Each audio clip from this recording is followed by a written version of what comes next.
virginity wasn't a big deal. In fact, there wasn't even a word for virgin in their language. Premarital sex between singles was normal and widely accepted. But once you got married, fidelity was sacred. Cheating could get you whipped, mutilated, or even executed. The first condoms in history.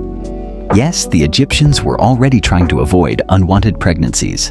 They made condoms out of linen, literally the world's first condoms. They also used mixtures of honey, crocodile dung, and acacia to prevent conception.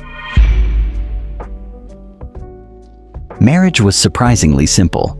No rings, no fancy ceremonies. A woman just moved in with her partner, told her family, and boom, married, that's it. Practical and fast. A garlic fertility test. The method was brutal.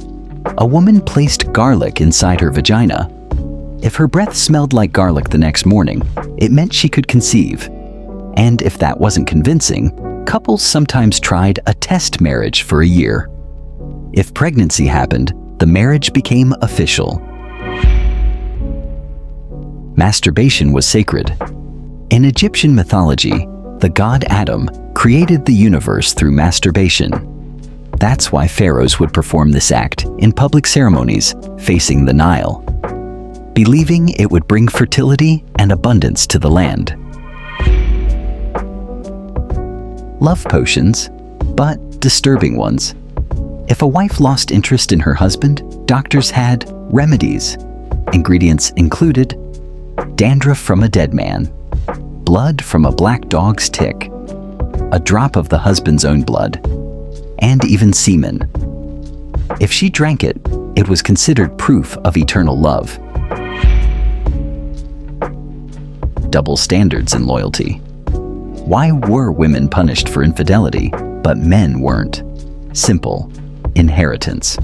Husbands could sleep with unmarried women, but wives had to stay faithful, because children had to be legitimate. So land, power, and bloodlines stayed pure.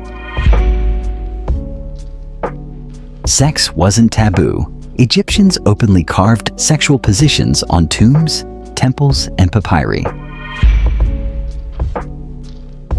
Pleasure wasn't sinful. It was seen as part of health, fertility, and spiritual balance. So here's the big question. Were the ancient Egyptians doing all this out of raw desire, or was it simply tradition?